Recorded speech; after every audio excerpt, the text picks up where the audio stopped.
Selamat malam Bapak Ibu Saudara-saudariku yang terkasih di dalam Tuhan. Selamat berjumpa kembali dalam permenungan kita di hari yang ke-17 bulan Oktober, bulan Rosario. Hari ini gereja merayakan pesta Santo Ignatius dari Antioquia, seorang uskup, seorang yang belajar agama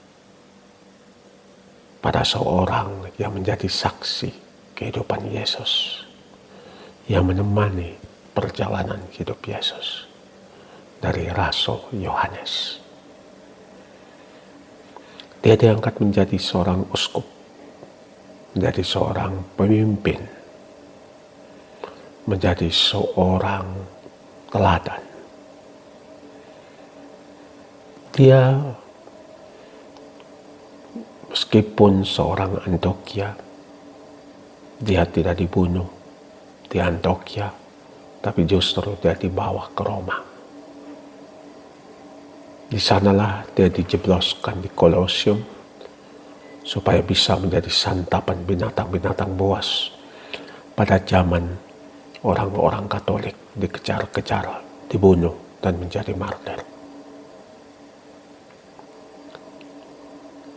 Dia tidak melihat penangkapannya itu sebagai akhir dari karirnya, akhir dari suatu perjalanan hidup dan pelayanannya.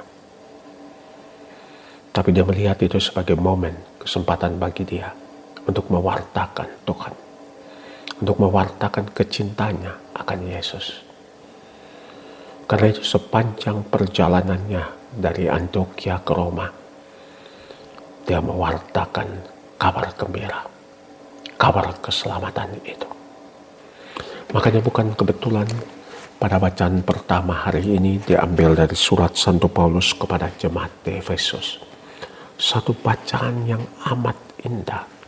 Satu bacaan yang mau mengingatkan kepada kita betapa berharganya hidup kita. Karena dikatakan dalam Injil demikian, dan saya kutip, sebab di dalam dunia Allah telah memilih kita sebelum dunia dijadikan, supaya kita kudus dan tak bercela di hadapannya. Dengan kasih Allah telah menentukan kita menjadi anak-Nya oleh perantaran Yesus Kristus sesuai dengan kerelaan kehendak-Nya. Sebelum dunia dijadikan, Allah telah memilih kita, Allah telah menetapkan kita untuk menjadi kudus. Berarti tugas kita sebagai umat beriman, entah imam, biarawan, biarawati, tugas kita adalah menjadi kudus, membantu orang lain menjadi kudus, menciptakan dunia yang kudus. Dunia yang kudus tidak berarti dunia tanpa kesalahan. Dunia yang kudus tidak berarti dunia yang sempurna. Tetapi dunia yang berserah, yang takwa, yang merunduk kepada Allah. Dunia yang membiarkan kekudusan Allah menjadi bagian hidupnya. Dunia yang tidak menutup diri akan kehadiran Allah. Kekudusan itu adalah suatu hadiah Allah kepada kita. Satu pemberian, satu karunia Allah kepada kita. Kenapa demikian? Karena kita pada dasarnya adalah manusia yang berdosa, manusia yang terbuat dari debu. Tetapi Allah telah menetapkan kita, Allah telah memilih kita. Bukan hanya menetapkan kita, tapi memberikan napas kekudusan itu kepada kita. Berarti di dalam diri semua makhluk ciptaan Tuhan, manusia dan alam semesta adalah tanda kekudusan Allah yang diberikan, yang menandai tanda karunia Allah. Kalau masih karena semua alam semesta ini buatan tangan Allah yang kudus, berarti alam semesta ini pun kudus. Maka tugas kita harus menjaga kekudusan alam semesta ini.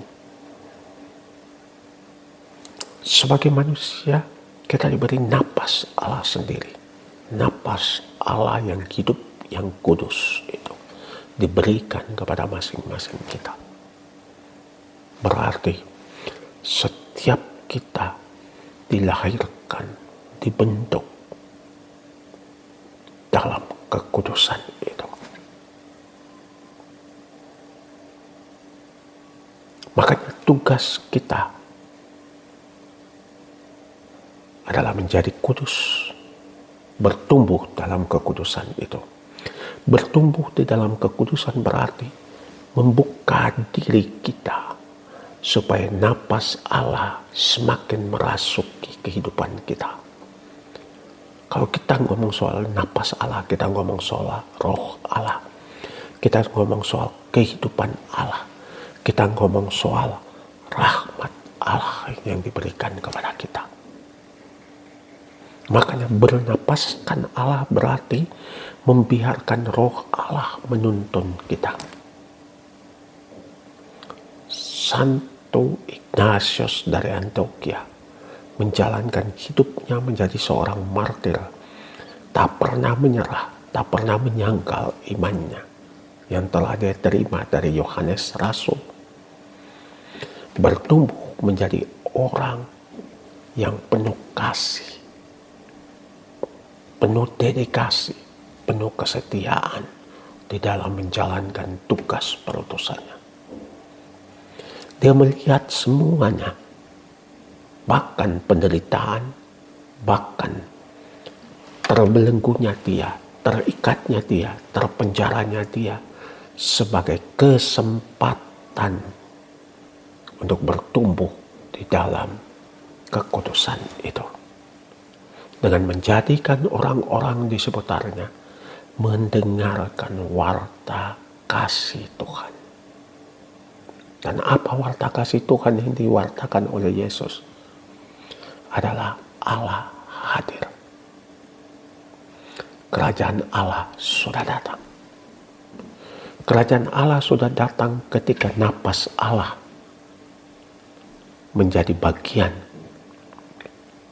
dari kehidupan dan kenisbian kita.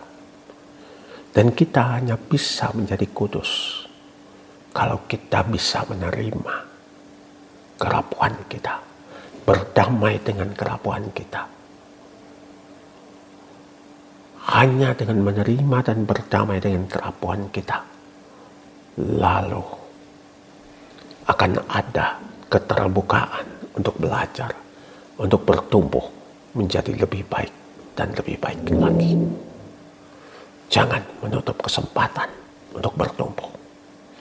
Jangan menutup kesempatan untuk berbuat baik.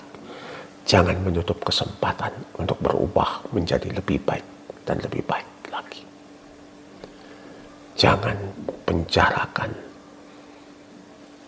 berkat Allah untuk dirimu, tapi bagilah berkat Allah dengan semua orang. Itulah karakteristik Yesus terhadap orang Farisi yang satu sisi mengajarkan yang lain, tetapi menutup pintu kesempatan itu bagi orang lain.